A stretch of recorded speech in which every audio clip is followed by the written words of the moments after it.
Welcome to Orange Weekly, presented by Krause Health. Alongside Chris Carlson, I'm Brent. Coming up, Jim Boeheim describes how his defense has improved over the past couple of games, and we preview the last game under the Carrier Dome roof as we know it, the North Carolina Tar Heels. But Chris, we start with an impressive win for Syracuse on Wednesday night over Pittsburgh. This was a team in the first game that had a 20-point lead, watched it whittle down to 2, and then had to hold on to beat Pittsburgh.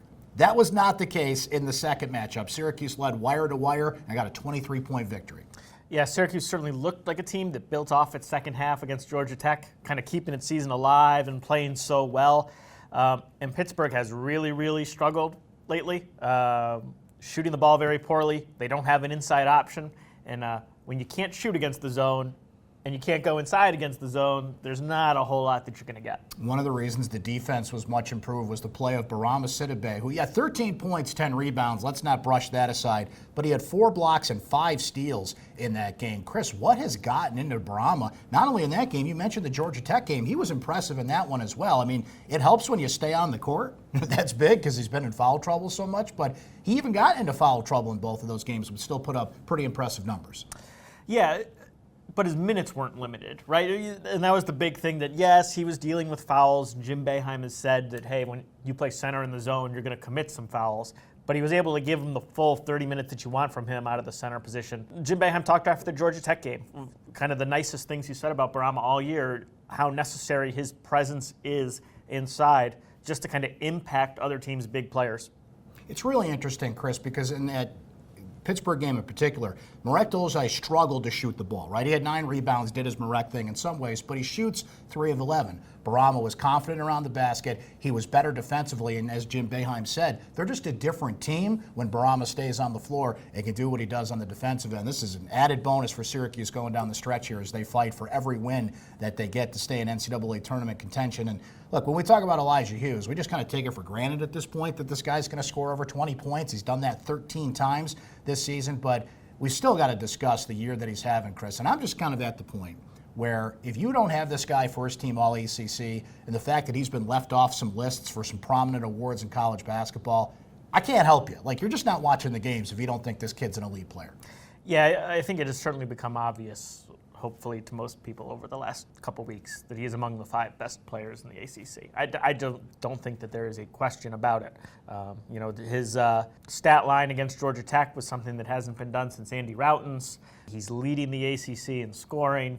He shoots and drives. There is no area that he's not impacting this Syracuse team in a very positive way, and it's very difficult to imagine what this team would be if he was not doing those things. And by the way, he's up there in assists as well. And Chris, it is senior day against North Carolina Saturday. There's not really any seniors to celebrate on this team. That's his day. I think we're all kind of under the assumption that Elijah Hughes is going to go to the NBA draft next year. He turns 22 relatively soon. I think Syracuse would take him back, but savor the flavor, I think. It's going to be his last game in the Dome. Yeah, they'd certainly take him back. But if the last few years have taught us anything as kind of college basketball observers, it's to expect kids that are hearing their name talked about within NBA circles. It's more likely that they're going to go than they're going to come back to school. So operate under that assumption, and if he comes back, everybody can be very pleasantly surprised. Talked to an NBA scout just this week who said Elijah is certainly an early second-round pick.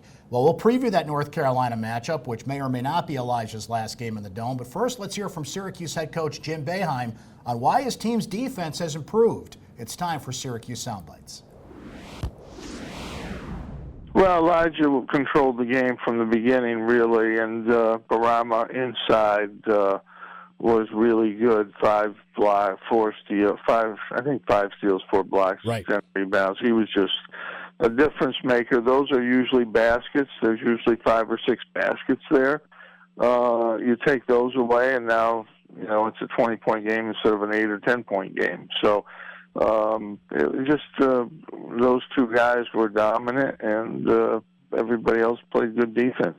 Coach, what's been the difference with Bourama in these last 2 games? He's been terrific.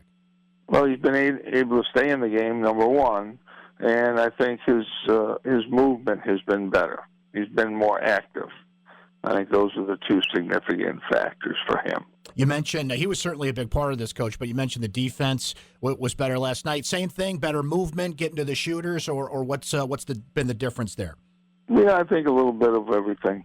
Chris, it is so strange to look at the bottom of the ACC standings and see the North Carolina Tar Heels, one of the most historic programs in this conference. But Cole Anthony was hurt for a lot of the year. He comes back even in that situation. They've just been a snake-bitten basketball team, still a very talented basketball team. And by the way, you're only as good as your last game. 7-game losing streak came to an end Wednesday night as North Carolina beat NC State.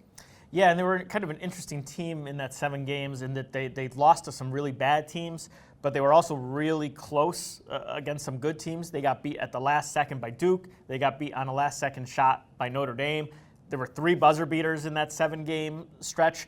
So they're kind of a team that has played to the level of its competition, which means, 30,000 fans, the Carrier Dome. They're a team that can certainly get up for this weekend. I love watching North Carolina games, not only in general, but against Syracuse, because they play basketball. They want to go up and down the court. Roy Williams wants to push it, but Syracuse is a notable injury. Buddy Boeheim hurt his ankle Wednesday night against Pittsburgh. Jim Boeheim said this week that they don't know. They're going to monitor and see how he is on Saturday. He's going to be a little limited at the top of that zone if he's got a bad ankle, and of course the catch and shoot situations that he has from three-point range. Syracuse needs all the offense they can get against the Tar Heels, so that is certainly something to watch.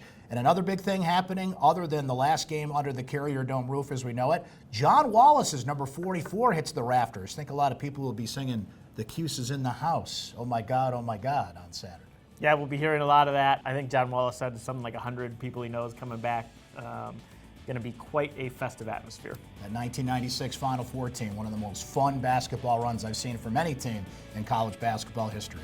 That is Orange Weekly presented by Krause Health. For Chris Carlson, I'm Brent Axe. We'll talk to you next time.